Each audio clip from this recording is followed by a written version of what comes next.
الحمدللہ وکفا والصلاة والسلام علی من لا نبی بعدہ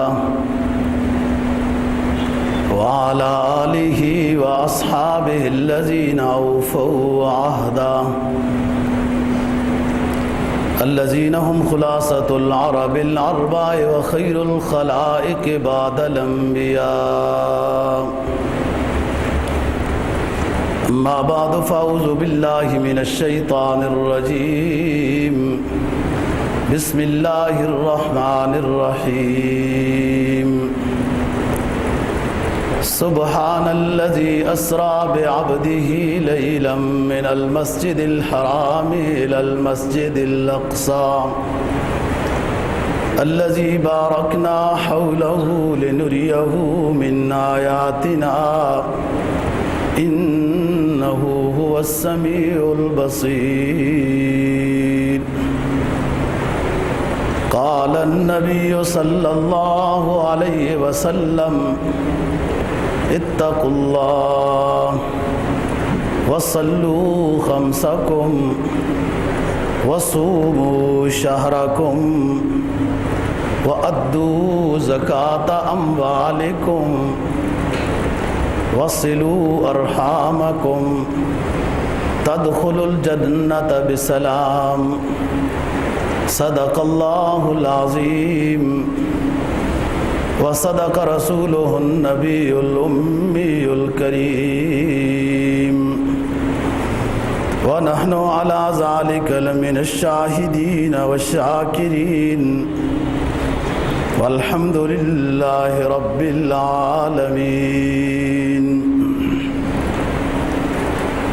سورہ بنی اسرائیل 15ویں پارے کی پہلی آیت کریمہ اور جناب نبی پاک صلی اللہ علیہ وسلم کا ایک فرمان تلاوت کیا ہے، جس کو امام ترمذی نے نقل کیا ہے کتاب الصلاۃ میں، اور فرمایا وقال ھذا حدیث حسن صحیح، یعنی سند کے لحاظ سے یہ حدیث بہت اعلیٰ ہے، اور یہ حدیث آپ نے خطبہ حجۃ الوداع میں بیان فرمائی ہے۔ فرمایا سبحان الذی اسریٰ بعبدہ لیلا من المسجد الحرام الی المسجد الاقصی، پاک ہے وہ ذات جس نے اپنے بندے کو سیر کرائی مسجد حرام سے مسجد اقصی تک، الذی بارکنا حولہ، یہ مسجد اقصی کہ جس کے ارد گرد کو اللہ فرماتے ہیں ہم نے بہت بابرکت بنایا ہے، لنریہ من آیاتنا، نبی پاک صلی اللہ علیہ وسلم کو سیر اس لیے کرائی تاکہ ہم اپنی قدرت کی نشانیاں آپ کو دکھائیں۔ انہ هو السمیع البصیر، بلا شبہ اللہ تعالیٰ سننے والا دیکھنے والا ہے۔ جناب نبی پاک صلی اللہ علیہ وسلم کا جو فرمان تلاوت کیا آپ نے خطبہ حجۃ الوداع میں، جو ایک طویل خطبہ آپ نے دیا ہے، آپ نے فرمایا اتقوا اللہ، مسلمانوں ہر حال میں اللہ سے ڈرتے رہو۔ اتقوا اللہ کا مطلب یہ ہے نیکیوں کو بجا لاؤ اور گناہوں سے بچو، یہ اللہ سے ڈرنے کا حق ہے۔ اتقوا اللہ حق تقاتہ ولا تموتن الا وانتم مسلمون، اللہ سے ڈرو، متقی بن جاؤ۔ وصلوا خمسکم، اور 5 نمازوں کی پابندی کرو۔ وصوموا شہرکم، رمضان کے مہینے کے روزے رکھو۔ وَأَدُّوا زَكَاةَ أَمْوَالِكُمْ، اور اپنے اموال کی زکوٰۃ ادا کرو، جو صاحب نصاب ہے وہ زکوٰۃ ادا کرے، اور حج جس پر فرض ہے وہ حج ادا کرے، صلہ رحمی کرے۔ یہ کام اگر تم کرو گے تو اللہ تمہیں اپنے فضل سے جنت میں داخل کر دے گا۔ یہ حدیث امام ترمذی نے نقل کی کتاب الصلاۃ میں۔ دوستو، رجب کا مہینہ بس اب تقریباً ختم ہو رہا ہے۔ مفسرین کی اور محدثین کی معراج کے تاریخ سے متعلق بہت ساری روایات ہیں، جس میں ربیع الاول کے بارے میں بھی ہیں، ربیع الثانی کے بارے میں بھی ہیں۔ علامہ سیوطی نے تو کوئی تقریباً 11 اقوال نقل کیے ہیں، رجب کے متعلق بھی ہیں اور دیگر مہینوں سے متعلق، شوال کا مہینہ بھی ہے۔ لیکن مشہور جو بات ہو گئی وہ 27ویں شب رجب المرجب کی رات زیادہ مشہور ہو گئی ہے، جس پر عموماً آپ دیکھتے ہیں کہ رجب کے مہینے میں معراج کے موضوع پر گفتگو ہوتی ہے۔ یہ تو مہینے کا اختلاف ہے، اب کس سن میں ہوئی اتنی بات تو سب اتفاق سے نقل کرتے ہیں کہ حضرت خدیجہ رضی اللہ تعالیٰ عنہ کی وفات کے بعد، آپ کے چچا ابو طالب کی وفات کے بعد اور واقعہ طائف کے بعد یہ سعادت نبی پاک صلی اللہ علیہ وسلم کو معراج والی اللہ نے عطا کی ہے۔ اور یہ پھر کس سن میں ہوئی نبوت کے ملنے کے بعد، یہ تیسرا اختلاف ہے،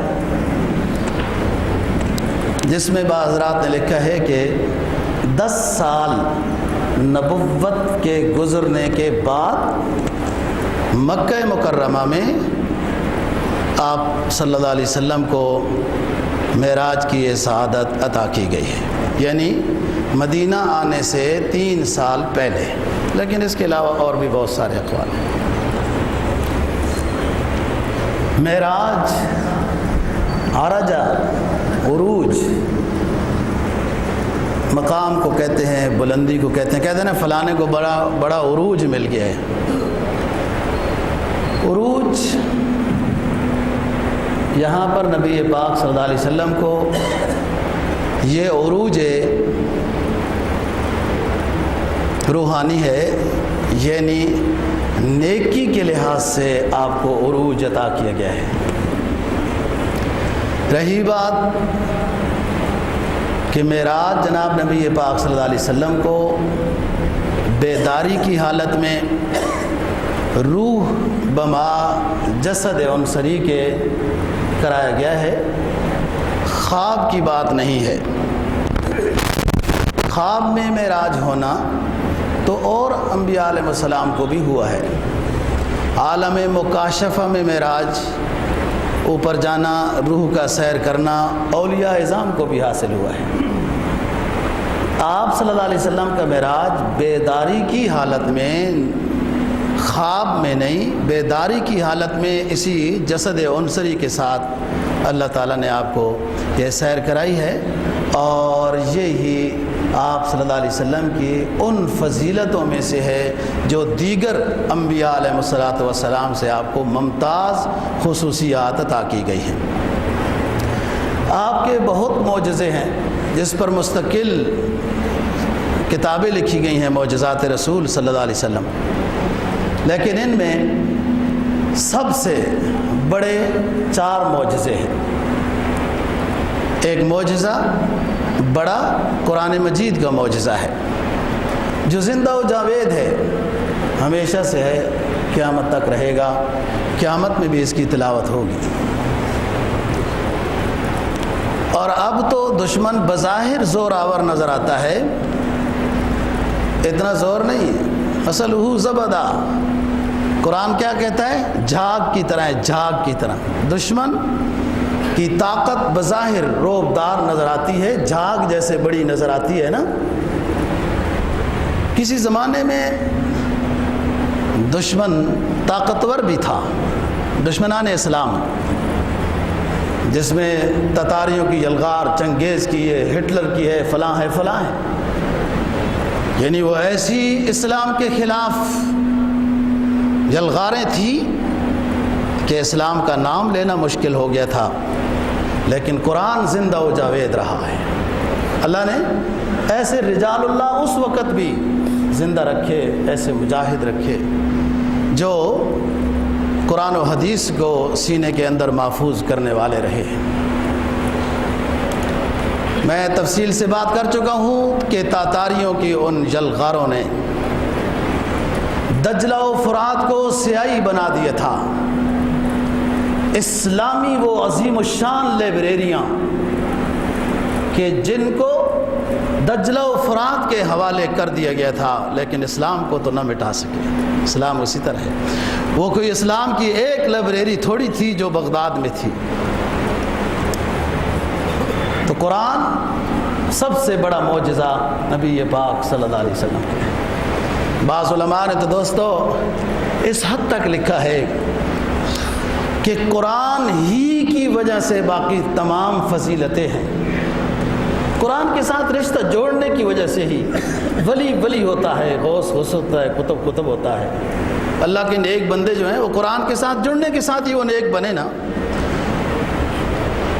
اور جہاں کہیں قرآن اترا، دیکھو نا کتنا مشکل سفر ہوتا ہے غار حرا یا غار ثور کا، کہ وہاں ایک آیت اتری غار حرا میں اقرأ بسم ربک الذی خلق، دنیا وہاں پہنچ رہی، کیوں؟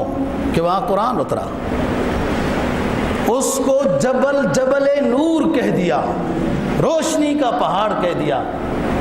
اب جبل نور جب نام لیا جائے تو اقرأ بسم ربک الذی خلق یاد آتا ہے کہ پہلی قرآن کی آیت اتری ہے۔ جبل ثور میں کہ جب ابو بکر صدیق رضی اللہ تعالیٰ عنہ نے عرض کیا کہ اللہ کے رسول دشمنوں کے پاؤں سامنے نظر آ رہے ہیں، ابھی وہ اندر آ جائیں گے، ہم گرفتار ہو جائیں گے۔ آیت نازل ہو گئی، لا تحزن ان اللہ معنا لا تحزن، اے ابو بکر نہ ڈرو، اللہ ہمارے ساتھ ہے۔ اس غار میں آیت نازل ہونے کی وجہ سے آج تک دنیا جا رہی ہے کہ اس بابرکت جگہ سے فیوز حاصل کرنے کے لیے۔ تو بات کرنا چاہ رہا ہوں کہ قرآن مجید سب سے بڑا معجزہ ہے، سب سے بڑا معجزہ ہے نبی پاک صلی اللہ علیہ وسلم کے معجزوں میں سب سے بڑا معجزہ ہے، اور وہ زندہ و جاوید ہے۔ اس سے کوئی حاصل کرنا چاہے فائدہ تو حاصل کر سکتا ہے، جی کرنے والے کرتے ہیں فائدہ حاصل۔ قرآن کے ساتھ جس نے رشتہ دوستو جتنا پکا بنایا، حقیقی رشتہ جس نے قرآن کے ساتھ جتنا پکا لگایا ہے وہ اتنا کامیاب ہوا ہے۔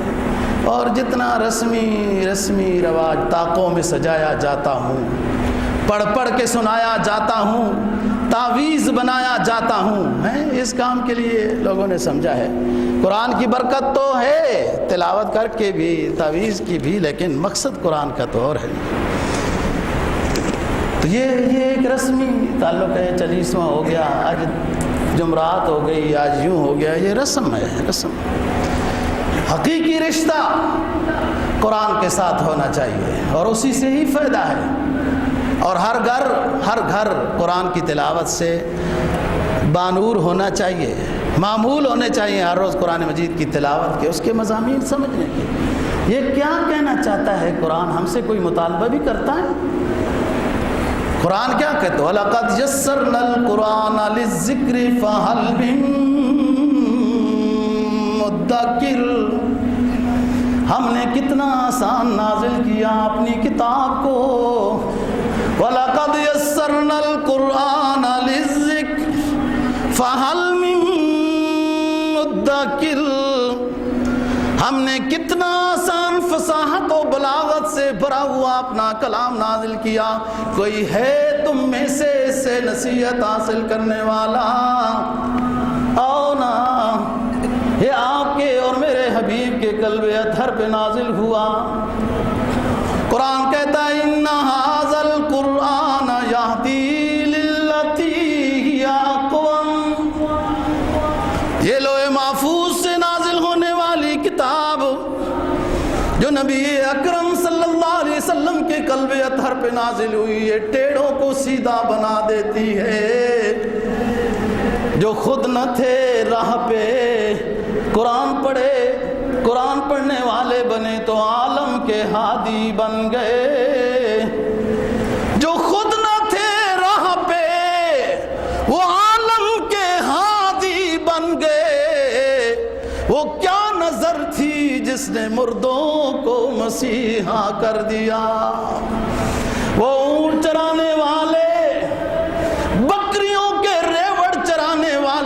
نبی کی خدمت میں آئے، نبی خاتم النبیین کے اوپر طلب کی نظر سے قریب آئے تو بکریاں اور اونٹ چرانے والوں کو اللہ نے دنیا کا رہبر و رہنما بنا دیا، انسانی قافلے کا سالار بنا دیا اور اعلان کیا، او دنیا میں آنے والوں، اگر میرے نبی کی جماعت کی طرح تم نے ایمان بنایا تو ایمان قبول کر لوں گا، ورنہ تمہارا ایمان بھی قبول نہیں ہوگا۔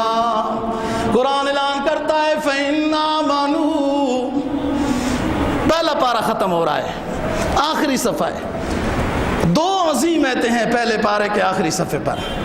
ایک حضرت عثمان غنی رضی اللہ تعالیٰ عنہ کو جب باغیوں نے شہید کیا تو قرآن کی جس آیت کو وہ تلاوت کر رہے تھے اور جس آیت پر حضرت عثمان غنی رضی اللہ تعالیٰ عنہ کے شہادت کے خون کے قطرے گرے قرآن کی جس آیت کے اوپر، وہ بھی پہلے پارے کے آخری صفحے پر ہے۔ وہ آیت کیا؟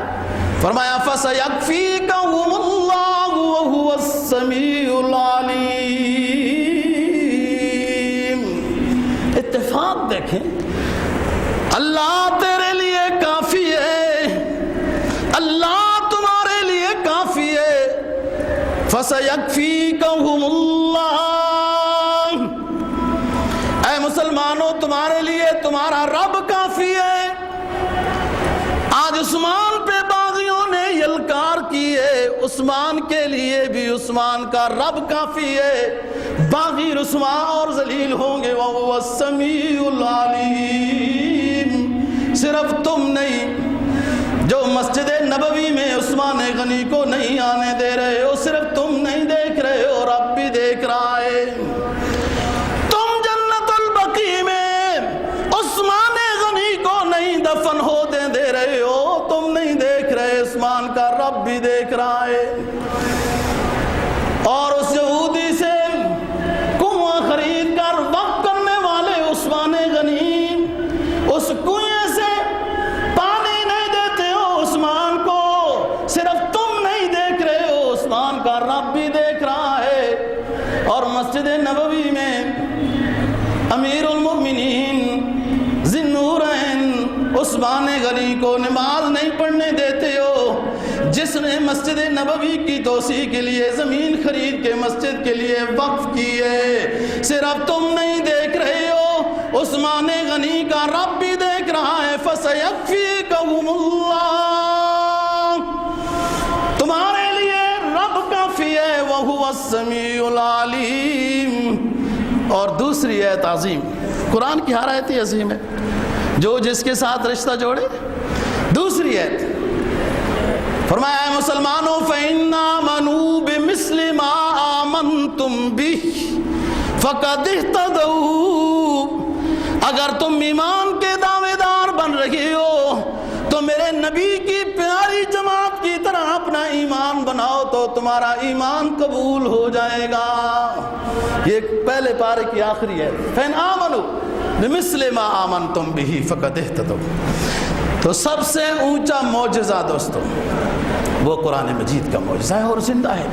میں آپ کو بتا رہا ہوں کہ اب کفر اتنا وہ نہیں ہے، کفر تو ویسی جو بھی داڑھی والا دیکھے اسے ڈرنے لگ جاتا ہے، تو یہ کفر کی بہادری کی دلیل ہے۔ بھائی جو بھی داڑھی والا کفر دیکھتا ہے یا جو ایمان جس کا کمزور ہو، جس کا ایمان کمزور ہو، چلو اس معاملے کو تھوڑا سا وسیع کرتے ہیں نا، ایمان والا ہے لیکن ایمان کمزور ہے یا کافر، جب داڑھی والے کو دیکھتے ہیں تو ڈرنے لگ جاتے ہیں، تو یہ بہادر ہونے کی دلیل ہے، جبکہ پتہ ہے ان کے پاس نہ ڈھنگ کا کھانا ہے، نہ ڈھنگ کا لباس ہے، نہ کوئی اسلحہ ہے، نہ کچھ ہے۔ کفر اس وقت مضبوط نہیں ہے، لیکن ایمان، اس مسلمان نے جو اپنے ایمان سے جھونپڑے دور ڈالے ہیں، مسلمان نے نا اپنے آپ کو محفوظ بنانے کے لیے قرآن سے دور جھونپڑے ڈالے، تو پھر قرآن اپنے انوار کیسے دکھائے گا؟ قرآن کیا کہتا ہے؟ انلزمکموہا وانتم لہا کارہون، تم اسلام کو ناپسند کرو اور ہم تمہارے اندر گھسیڑ دیں اسلام کو، ایسا نہیں کریں گے۔ تم آؤ، طلب کی نظر سے آؤ، قرآن کے قریب رشتے جوڑو، قرآن کا واسطہ دے کے رب سے مانگو، پھر اللہ کی مدد و نصرت آئے گی نا۔ دشمن اب تو کبھی نہیں دوستو، کسی دور میں تھوڑا بہت تھا، اس وقت قرآن کو نہیں مٹا سکا، آج کیسے مٹائے گا؟ اب تو حفاظ کی تعداد ہی نہیں گنی جاتی، 5 لاکھ میں بیان کروں گا، تاریخ آئے گی جب 1857 میں جب انگریز آیا اور مغلیہ کا تخت و تاراج ختم کیا، 5 لاکھ علماء، حفاظ، مفتی، محدثین کو اس نے سولی پہ چڑھایا، خنازیر کی چمڑوں اور کھالوں میں ڈالا، تو اسلام تو ختم نہ ہو سکا۔ اسلام ختم ہونے کے لیے وہ بڑے کم بخت ہیں، ان کے حافظے بڑے کمزور ہیں جو یہ سمجھتے ہیں کہ ہم اپنی طاقت سے اسلام کو، مسلمانوں کو ختم کر دیں گے۔ وہ تاریخ بھی نہیں پڑھتے، وہ ہٹلر چنگیز کو پڑھیں، وہ تاتاریوں کو پڑھیں، وہ جنگ عظیم انگریز کی پڑھیں جس نے تن من دھن لگا دیا اسلام مسلمانوں کو ختم کرنے کے لیے، خود رخصت ہو گیا، خود رخصت ہو گیا، اسلام نہیں ختم ہونے کے لیے۔ اسلام کیا اعلان کرتا ہے؟ اسلام کہتا ہے جاء الحق، اے نبی اعلان کیجئے، فرمایا قل جاء الحق وزهق الباطل ان الباطل کان زہوقا۔ اے میرے پیغمبر اعلان کر دیجئے، حق آئے گا، ہاں کے رہے گا، ایسے دلوں میں آئے گا، ایسے دلوں میں آئے گا جو دل سیاہی کی وجہ سے تاریک ہو چکے تھے، اسلام ان دلوں میں بھی آ کے ان کو منور کر دے گا۔ جاء الحق زہق الباطل، باطل جائے گا، باطل کا کام ہی چلے جانا ہے، اسلام کا کام آ جانا ہے۔ نبی کی پہلی تقریر سنو، صفا پہاڑی کے اوپر اکیلا اللہ کا آخری پیغمبر کھڑا ہے، کوئی بات سننے والا نہیں، لوگ آئے جو صداقت و امانت کا لقب دینے والے آئے، پہلی تقریر ہو رہی صفا پہاڑی کے اوپر، اور ایک صدیق ماننے والا ہے، ایک صدیق ماننے والا ہے۔ اسلام تو جب آیا، حدیث میں آتا ہے اجنبی تھا، اجنبی تھا، اوپرا تھا، اوپرا تھا، لوگ سمجھتے تھے معبود تو بت ہوتے ہیں، معبود تو درخت ہوتے ہیں جن کے اوپر رتی پیلی نیلی جھنڈی لگا دو تو وہ معبود ہوتے ہیں۔ لوگوں نے تو وہ اسلام سمجھا تھا، وہ اپنی پیشانی کو جھکانے کے مرکز سمجھا تھا۔ اسلام تو جب آیا تھا دوستو اجنبی تھا، لیکن حق و صداقت کی جب صدا گونجی، کبھی صفا میں، کبھی مروہ میں، کبھی مسفلہ میں، کبھی محلہ میں، کبھی مدینہ میں، کبھی صحراؤں میں، اور کبھی بدر و احد میں، جب اسلام کی صدا گونجی تو قرآن کہتا ہے اذا جاء نصر اللہ والفتح، حق آیا نا، حق آ کے رہتا ہے، باطل کا کام ہے جانا۔ قرآن کہتا ہے اذا جاء نصر اللہ والفتح ورأیت الناس يدخلون فی دین اللہ افواجا، حق جب سامنے آیا، قد تبین الرشد من الغی، دھوکہ اور فراڈ، صداقت، امانت واضح ہوئی، ایمان کا نور، جہالت کی تاریکی جب سامنے آئی تو جو سلیم القلب تھے، جن کے مقدر میں اللہ نے اسلام لکھا تھا، وہ روشنی میں آ گئے۔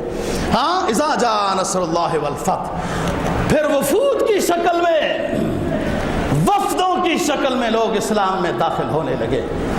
تو اسلام تو اجنبی تھا، ایک اللہ کا اکیلا پیغمبر ہے، اکیلا ہے، جب دنیا سے جا رہا ہے تو لاکھوں ہیں ماننے والے، لیکن اسلام تو اجنبی تھا، اوپرا تھا، لوگ نہیں سمجھتے تھے۔ لیکن جب بار بار محنت ہوئی، ان زنگ آلودہ دلوں کے زنگ کو جب نبی پاک صلی اللہ علیہ وسلم نے سیکل کیا، رگڑائی کی، ریگ مال مارا توحید کا، رسالت کی شمع کا، تو اسلام میں لوگ داخل ہوں۔ قرآن کیا کہتے ہیں؟ کلا بل رانا، کلا بل رانا علی قلوبہم ما کانوا یکسبون، ان کے دلوں پہ زنگ لگ چکے تھے۔ گناہ کرنے سے دوستو دلوں پہ زنگ لگ جاتا ہے تو شرک کرنے سے کتنا موٹا زنگ لگا ہوگا. گناہ سے زنگ لگتا ہے. حدیث میں آتا ہے بندہ جب ایک مرتبہ گناہ کرتا ہے، بائیں کندھے پہ بیٹھنے والے فرشتے اجازت چاہتے ہیں دائیں والوں سے کہ اس کا گناہ لکھ لیں. دائیں والے امیر ہیں، کہتے ہیں نہ لکھو، یہ توبہ کر لے گا پھر مٹانا پڑے گا. یہ پھر وہی گناہ کرتا ہے. پھر بائیں کندھے والے فرشتے پوچھتے ہیں امیر فرشتوں سے لکھ لیں اس کا گناہ، تو فرشتے منع کرتے ہیں. دائیں کندھے والے فرشتے بائیں کندھے والوں کو منع کرتے ہیں گناہ نہ لکھو، یہ مومن ہے، ابھی توبہ کر لے گا پھر تمہیں مٹانا پڑے گا. جب 3 مرتبہ گناہ وہی گناہ مومن کر لیتا ہے تو پھر لکھا جاتا ہے دوستو توبہ نہیں کی ہوئی. گناہ لکھا گیا، قلب پہ ایک سیاہ نقطہ لگ گیا، دوبارہ گناہ ہوا، توبہ نہیں کی، پھر سیاہ نقطہ لگ گیا، دل زنگ آلود ہو گیا.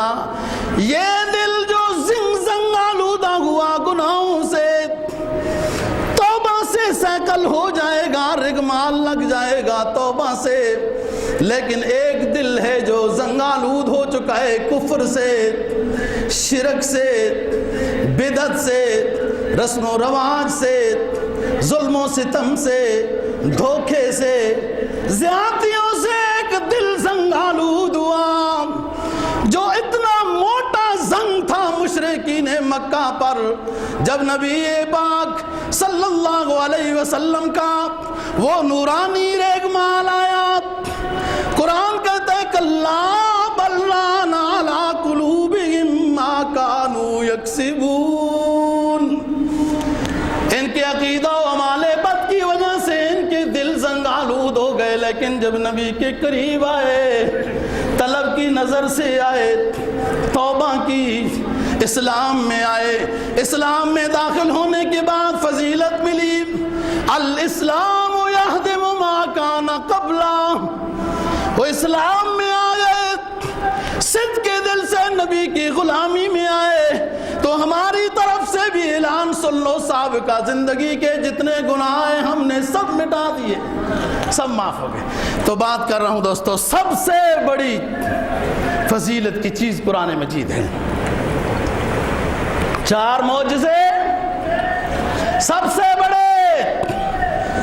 بھائی کام ایسا ہو نا، تجارت ایسی ہو جس کا دنیا میں بھی فائدہ ہو، آخرت میں بھی فائدہ ہو.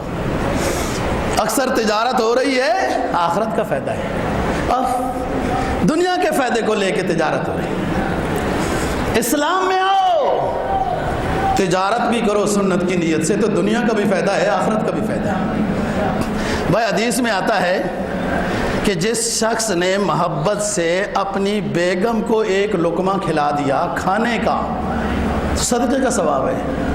لیکن زاویہ نظر تبدیل کرو، زاویہ نظر. ایک میں نے جبہ پہنا کہ جمعے میں پہن کے آؤں گا، لوگ دیکھیں گے، لوگوں کو تاکہ اچھا لگے.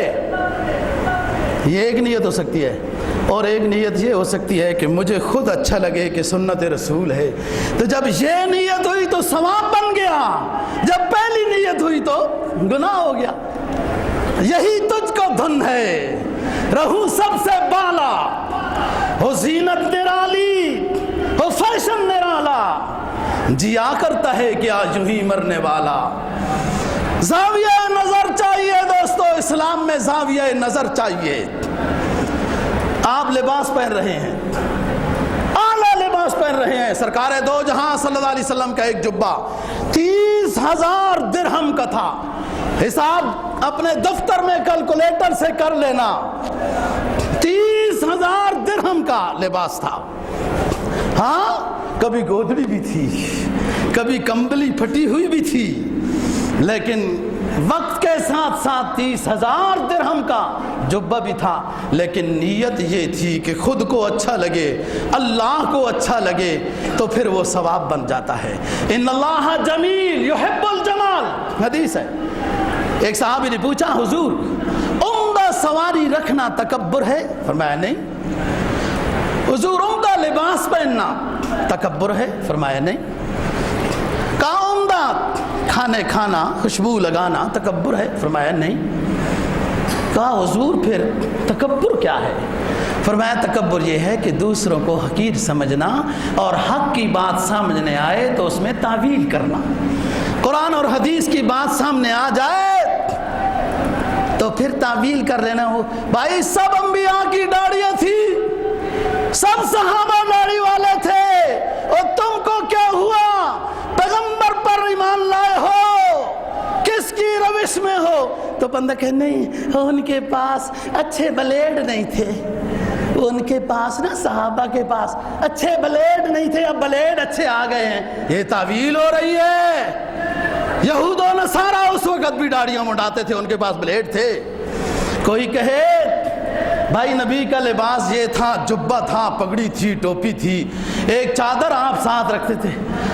اس وقت پتلونیں نہیں ایجاد ہوئی تھی، پتلونیں فارس والے پتلونیں پہنتے تھے۔ تاریخ پڑھو، تعویلیں نہ کرو، اپنی کمزوری سمجھو، اسلام میں داخل ہو جاؤ، فی السلم کافہ، پورے طریقے سے داخل ہو، اور جس حکم پر عمل نہیں کر سکتے ہو اپنی کمزوری سمجھو، اللہ سے توفیق مانگو، جرأت مانگو، بہادری مانگو، ہمت مانگو، حوصلہ مانگو، صبر مانگو کہ میرے رب مجھ میں یہ کمزوری ہے۔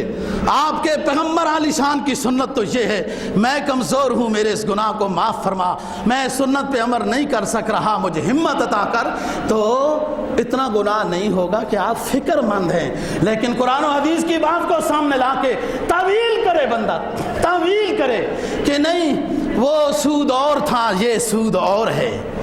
پڑھو، یہ وہی سود ہے جو مشرکین مکہ کا سود تھا، یہ اور سود نہیں ہے۔ ان کے پاس ایئر کنڈیشن نہیں تھے، بڑے بڑے بینک نہیں تھے، ان کے پاس کرسیوں پہ کاؤنٹر پہ بیٹھنے والی بے پردہ لڑکیاں نہیں تھیں۔ یہی سود تھا، پڑھ کے دیکھو، تعویل نہ کرو، گناہ کو گناہ سمجھو، اللہ توبہ کی توفیق عطا کرے گا۔ سود وہی ہے، پڑھ کے دیکھو۔ وہ بڑے بڑے دفاتر نہیں تھے، شیشے والے محل نہیں تھے، قالینیں نہیں تھیں، جرمن کی ٹیلیں نہیں لگی ہوئی تھی۔ وہ سود وہی ہے، طریقہ کار وہی تھا کہ جب نہ دے سکو تو گرفتار کرتے تھے، وہ بھی غلام بناتے تھے، تو یہ بھی یہی کرتے ہیں، اور کیا کرتے ہیں۔ ہاں جی، سب سے بڑا معجزہ نبی پاک صلی اللہ علیہ وسلم کا بتا رہا ہوں، قرآن مجید۔ اور قرآن مجید پڑھو، لوگ کہتے ہیں جی اب بڑی عمر ہو گئی ہے، آپ کیسے پڑھیں؟ ذرا صحابہ کی زندگی پڑھو۔ حضرات صحابہ کرام رضی اللہ تعالیٰ عنہ، عمر اسلام لا رہے 33 سال کی عمر میں، عثمان اسلام لا رہے ہیں 22 سال کی عمر میں، حضرت علی اسلام لا رہے ہیں 12 سال کی عمر میں، ابو بکر اسلام لا رہے ہیں تقریباً 40 سال کی عمر میں، تو 40 سال کا بچہ تو نہیں ہوتا۔ یہ کہنے والوں کہ ہم بڑے ہو گئے قرآن کیسے پڑھیں؟ نبی نے خود قرآن 40 سال میں پڑھا ہے۔ بھائی نبوت تو 40 سال میں آئی نا، آپ کی عمر جب 40 سال ہوئی، اب جبرائیل نے دبوچا غار حرا میں، آپ نے کہا میں نہ بقارئ، میں نہیں پڑھا لکھا۔ جب انہوں نے سینے سے لگایا، اور پھر جبرائیل نے کہا اقرأ باسم ربک الذی خلق، میں اپنی کوئی کتاب پڑھنے کو نہیں کہہ رہا ہوں، اللہ کے محبوب اپنے رب کے نام سے رب کی کتاب پڑھیے، تو آپ نے فرمایا اقرأ باسم ربک الذی خلق۔